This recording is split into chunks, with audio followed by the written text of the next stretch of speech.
chair, let your soul breathe free. This ain't just a table, it's a family tree. Leave the weight behind, bring the woman you'll be. Every scar wrote a chapter, now it's victory. We planted through the pain, but we bloom anyway. Found light in the dark, brought the sun to the gray. Breaking old cycles, now we lead the way. Choosing peace every night, loving us every day. Brown girl table talk, come and take your seat. Turning life wounds into power with the beat. Brown girl table talk, every voice complete. One heart, one truth, now the healing feels complete. Waves, whichever. Katrina was the lead singer of the Waves. Hi everyone, this is your girl Erica L from Brown Girl Table Talk, and I have with me today, which I'm very excited about, I have Dr. Katrina Burruss with me. She is going to share a little bit about herself. You know me, I don't like giving everybody doing their introduction. She's here, she's going to give her introduction, and we're going to find out about her why. All right, well, thank you for having me. I really am excited. Hello to everyone watching. So my name is Dr. Katrina Burruss. I am the founder of Lit for the Culture, which is a literary festival centered around Black female voices in the RDU area, artists, poets, writers, just creating more access for them. I'm also the CEO and founder of Dream Upward Foundation, which is a local nonprofit here in the area geared towards youth that come from adverse childhood ecosystems like me, ages 12 to 18. So we service all youth between those ages. And also the founder of the Become Her Speaker series, which Lit for the Culture falls under that kind of home. This will be our fourth event under the Become Her Speaker series, but the first year for Lit for the Culture. And I'm a mom, I'm a wife, I'm a member of Delta Sigma Theta Sorority Incorporated. Coming through Divine Nine as we should. Yes, absolutely. I'm definitely not a hater at all. I actually welcome it. I have friends that are, I'm a Zeta, but I have friends that are Deltas, I have friends that are AKAs. Yeah, my best friend's AKA. And so we blend all in together. We love on each other. So that's a beautiful thing. Absolutely. Which, by the way, I love she has this necklace on, it says, "But God." The Merciful Collective is a vendor. They sell this necklace as well as bracelets, rings, and I don't think they have earrings yet, but they come in different types, and in gold and silver. So I'll make sure I'll tag them in this video today because that's a big deal because I love it and I'm going to get me one. It is. Just saying. As a domestic violence, suicide, and childhood trauma survivor, God is really my anchor through all of that. So I just feel like this is a outward way to celebrate my inward commitment. Yes. Almost like when people get baptized, right? It's an outward expression of an inner, belief and faith. And that's where healing begins, from the inside out. And so with that being said, can you talk a little bit about your nonprofit before we get into the exciting things that's going on? Because I really feel like that's your foundation. And having a nonprofit is not easy. It speaks for itself, and that's why they call it a nonprofit, because you really got to be engraved in doing the work. So tell me a little bit about that. So it was born out of a need. I remember I came from a blended family. My mother, unfortunately, was on drugs and alcohol really bad, and she was somewhat abusive growing up. My dad actually came and saved my brother and I when my mother left us. Pretty much, she abandoned us one morning. She just left us at social service on the step before they opened. I was about 5, 6. My brother 4 years older than me, so about 10, 11 at the time. And I just found that there weren't a lot of resources for me as a 6, 7-year-old. Like, back in those days, parents didn't really believe in therapy and getting the kids help. Like, oh, they'll be all right. But there was a different part of me that really needed healing, and I didn't know where to start. So I acted out a lot. Like, we didn't have access to camps. We came from like middle class households. So we Right. couldn't afford swim camps. We couldn't afford summer camps. Like camp for us was riding our bike outside, being home before the lights come on. Yeah. Right? It was drinking out of the water hose because you can't run in and Oh, out of the house. You better not. That water sprinkle. That Don't water- get me started. You can't run in That's and out of the house. sprinkling. I'm from the South, honey. Same. We drunk a lot of hot A water. lot of hot water that tasted like lead. Didn't Right. it taste like lead? Like metal? Thank God we're still here. Like I said, but God. Right. But I found that youth between the ages of 12 and 18, especially, we cater to single parent, foster parent, and co-parent households. We serve all youth, but we concentrate on those particular demographics because those are typically the ones that need the most help. Absolutely. Right, especially the foster community. When they get ready to age out at 18, a lot of them don't have Talk any about skills. Yes. They don't know what's next. It's like, depending on what kind of foster parents they may have had, they may just, okay, you're out. Right. No more They check. don't even move forward with adoption. Right, they don't move forward with adoption. So our nonprofit, Dream Upward Foundation, seeks to provide them with resources to help these youth be successful, either through teaching them a trade, whether that be coding for youth, teaching them life skills, because in school now, they're not teaching the home economics where the girls are learning to sew, Sewing where you're class- learning how to cooking cook. classes. They're not doing that to the same capacity they were like when I was growing up. So just providing them those resources and access to the people that provide those resources so they can know that there's different careers out there. We'll be doing career fairs in the coming year where we bring different professionals from different backgrounds to come and do a career fair so that the youth know that these different careers are out there. I'm a STEM girly. Okay. I've been a scientist for 24 years, 25 years almost. And there's not enough representation in STEM, especially Black women. Right. So just incorporating that part too by allowing them to do science experiments, just expose them to different things. What was the pivotal moment where I wouldn't even say the light bulb went off, but sometimes when we experience trauma, we can't even really identify with it. Do you remember like how old you were or what age you were at or what have you when you identified like, I really was traumatized and I need some assistance? I would have to say it wasn't until post-COVID, because I was a functional, dysfunctional person. I was having trouble with maintaining relationships, forming relationships, especially with women, for sure. I went through some adult bullying in my earlier years here in the past like 3, I'd say maybe 4 or 5 now. We're in 2026. So about 2021 time frame, I went through some real serious bullying, kind of like some mean girl energy. Right.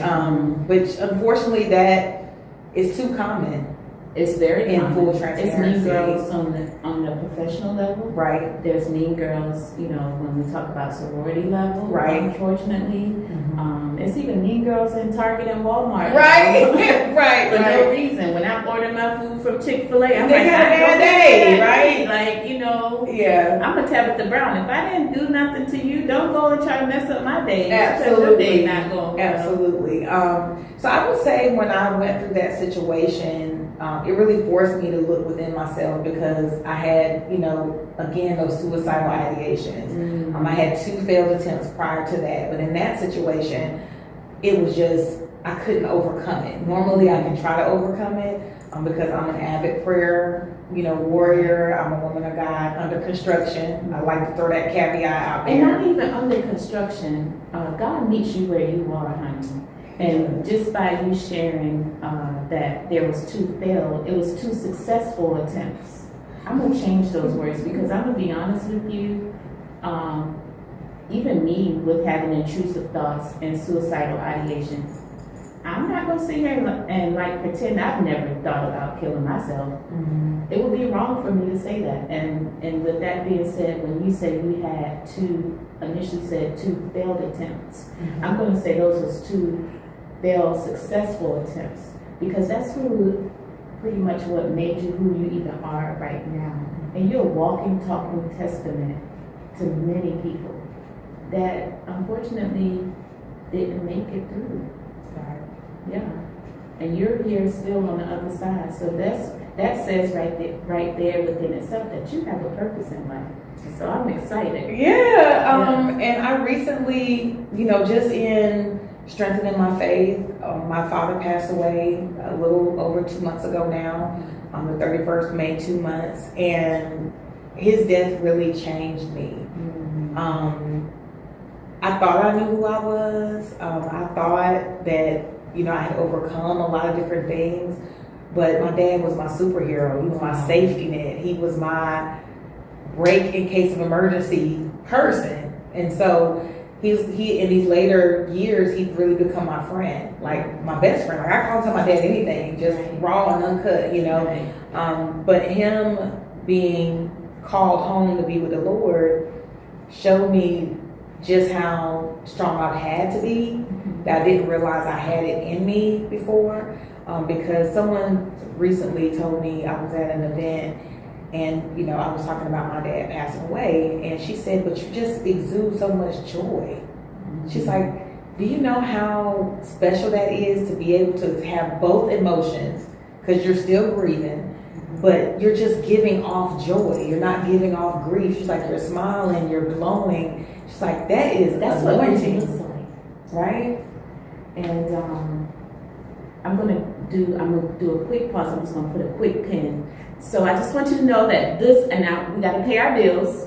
So really quick, I just want to say that this particular podcast is brought to you by Inspired Now Wellness. Inspired Now Wellness is curated and catered to not only just the community, but we also want to shape and present in such a way that we're supporting people from all walks of life. So there's different wellness services that are offered. There are providers, wellness providers, anything from nutrition management to financial management. So with that being said, we want to say thank you to Inspired Now Wellness for being the sponsor for this podcast today. So we're going to put that pin right back, and then we're going to get right back to it. Which brings me to this. When we talk about grief, people assume that grief's supposed to look a certain way, supposed to be a certain way. And one thing that I've learned when I'm discussing, because I am a grief specialist, I do have a journal right now on Amazon. But the biggest thing I've learned through grief is that grief is not just for us. Grief, the person that passed away went through those processes. And it sounds like your dad prepared you for such a day as this. That he know he would be absent in the body, but always present with you and with you. And so that's why you carry so much joy. So that's why your grief doesn't necessarily look like a cry or uncertainty. It depends on the day. Yeah. Some days I feel real lost. Right, but then also too, like you said, you saw him outside. The dragonfly. Yeah, they've been showing up. My son, he really enjoyed, I have 2 school-age boys, one angel baby. My daughter passed away several years ago. But he was really into my boys' sports. Like, they are sports fanatics. Football, basketball, all the things. And he would, while he couldn't travel because he was a kidney patient. Just kind of share with us a little bit about like how you were able to navigate and get through that process, and then having a nonprofit to support what your previous trauma was and what that looked like in your dad. And I know we were talking about grief, we kind of shifted a little bit, but you can go back and kind of tie that in, because that's really significant, because we got to keep in mind and honor the fact that he got you off of the steps of social services. And so therefore he was your physical hero. He was. In that. He was. And he, there were so many other countless times that he showed up, but a lot of who I am is really driven by who God creates me to be in a specific season. I'm very spiritual driven. I'm very much of a listener. I'm very much of, if you show me the way, I will walk in it. And that's what he's done for me time and time again. He'll give me a vision. One day I was just sitting in my room and he just told me to start a nonprofit. And I said, what do you mean? He gave me, I said, I don't know anything about nonprofit work. I don't even know the first place to start and what kind of nonprofit would it be. And initially I was a little confused because I didn't allow myself to be still long enough to hear him clearly, right?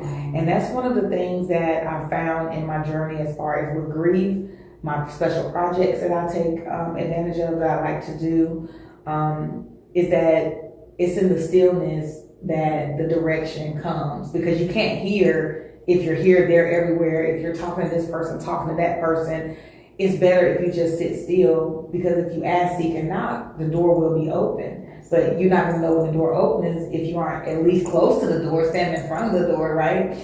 So he gave me the vision. He gave me the name. He told, I dedicated it back to him, which I do for everything, like even for the Become Her Speaker series, for Lit for the Culture, Dream Upward, just career aspirations, relationships, my marriage, my children. Like I take all those situations and I lay it at his feet. And anything that I don't understand, anything that's a challenge, anything that may be hurting me in those situations, I just lay it at his feet and I say, hey, this is not something I can carry. You said your burden is easy and your yoke is light. So I need you to take this yoke, make some eggs, right? Take some lemon, make some lemonade. Like, we need to do something. Like, let's put all this together, Absolutely, right? Absolutely. But my drive, and I now realize my purpose a little more clearer than I did before, and my calling is really servitude and servant leadership, and creating space for the underdog, for the people that are in the back, for the people that don't have 50,000, 75,000, 100,000 followers. Right. For the ladies in the back, or women, if you will, they have dreams and aspirations, but don't have anyone to believe in it because they're not a celebrity. They don't have a tight-knit circle. They aren't part of a sorority. Right. They didn't go to a HBCU. Right. So there's a lot of, unfortunately to say this, a lot of cliques when there should be more connection and more collaboration and more empowerment. Please say yeah, so that is a large part of my calling. It's a large part of what I seek to do with Dream Upward. It's a large part of why I created the Become Her Speaker series, because it was hard to get invited to the table, to have a seat with so many ladies. So I created it with God's guidance at the helm. Guiding me, telling me, hey, this is what you need to do. Lit for the Culture initially was supposed to be a Women's History Month event this year, and he told me to postpone it. Wow. And I was upset, right? Because I had gotten all these heavy speakers, I had the space, everything was laid out, but it's just like there was no movement. Really. Things were together. The event was put together. We received a proclamation from the mayor. Like everything was ebbing and flowing. But then it's just like things were just at a halt. And I didn't understand why. I mean, I'm gonna tell you, I feel it in the spirit, but you go ahead. And I want to know, me personally, I want to share with you why I feel it was at a halt. It was at a halt, and I asked God about it because I was talking to my husband about it. He was like, well, I think you just, you might need to give the people their money back and just think, because you're not working currently. I was laid off. I was a government employee. That's when you really walk on the water, baby. And right, so I was telling them, I said, listen, God told me to do this. He told me to do this literary festival for Black women. The word he gave me was access. He said the women in the room need access. Yes. They need access to the resources. They need access to the audience. They need access to share their story, because there's a story in that room for every person that's going to walk through the door. Absolutely. And I want them to leave full. I want them to leave knowing that their voice was heard. Absolutely. I want them to leave with a new connection, a new business partner, a new collaboration. I don't need to benefit from it. I'm just a conduit to get people together. Right? So I asked God about it, and he told me I was out of alignment. And I said, out of alignment? What you mean? You told me to do this. He said, but did I tell you when? And I said, no. And he said, it's not time. I asked him when. Like, I was very specific, and this may sound, I know why, and I don't know, this is what I shared when I got chills. The reason why is because if you had done it when you wanted to do it, it would not even though you had everything set up, the stage set up, and everything all together, the letters, the people, it wouldn't have gotten